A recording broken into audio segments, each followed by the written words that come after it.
ఇప్పుడు ముంజేతి కంకణానికి అర్థం ఎందుకు అన్నట్టు నేనేమంటున్నా అంటే అమర్ గారు చెప్పిన విషయంలో బీజేపీ కార్యకర్తల కమిట్మెంట్ విషయంలో నేను మాట్లాడదలుచుకోవాలి. చాలా మంచి కమిట్మెంట్ కాదంటలేను. గతంలో మన కాంగ్రెస్ కొన్నారు, అట్లాగే కమ్యూనిస్ట్ పార్టీలు మొదటి నుంచి ఉన్నారు, అట్లాగే బీజేపీ కూడా ఉన్నారు. సమస్య అది కాదు ఇక్కడ.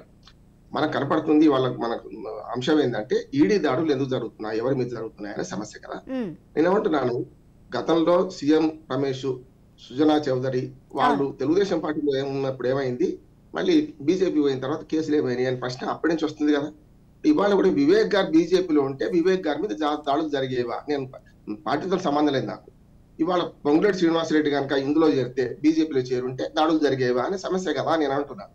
అందుకని ఈడీ సిబిఐ మీద విశ్వసనీయత మీద పెద్ద ఎత్తున వివాదం ఉంది. ఇవాళ కాదు, గతంలో ఇదే బీజేపీ సిబిఐ ఏమన్నది, కాంగ్రెస్ ఇన్వెస్టిగేషన్ బ్యూరో అన్నది కదా. మరి ఇవాళ ఏమైంది? నేనేమంటున్నా అంటే వాళ్ళు చేసుకోవాలి, కాదని వాళ్ళ పని వాళ్ళు చేసుకోవాలి. కానీ ఇప్పుడు ఏమైందంటే మీరు చెప్పిన లెక్కలు ఉన్నాయి స్వప్న గారు. ఏది ఎంత కన్విక్షన్ రేట్, న్యాయవాదిగా చెప్తున్నాను, కన్విక్షన్ రేట్ చాలా తక్కువ. అందుకని ఏమవుతుంది, ఇక్కడ అదే పని దాడి చేస్తే వైట్ మనీ బ్లాక్ మనీ అంటూ వేరే ఉండదమ్మా. కేవలం ఆదాయ పన్ను కడితే వైట్ మనీ అవుతుంది, కాకపోతే బ్లాక్ మనీ అవుతుంది. చాలా మంది వాళ్ళు మొత్తం ₹1 సీజ్ అవుతున్నాయి కదా. ఈ సీజ్ అయిన డబ్బులు ఏం చేస్తున్నారు, మేము సంస్థ ద్వారా మొత్తం ఎంక్వైరీ చేస్తే ఇవన్నీ కూడా ఆదాయ పన్ను కట్టుకొని తీసుకెళ్తున్నారు. మళ్ళీ నేను పర్పస్ ఆఫ్ మన ట్రాన్స్పోర్టేషన్ ఆఫ్ మనీ దేనికోసం అవుతుందో చూడాలి కదా అంటున్నాడు. ఒక కత్తి తీసుకొని పోతున్నాడు, ఒకడు చంపడానికి పోతున్నాడా లేకుంటే కూరగాయలు కోసుకోవడానికి పోతున్నాడా తెలవాలి కదా.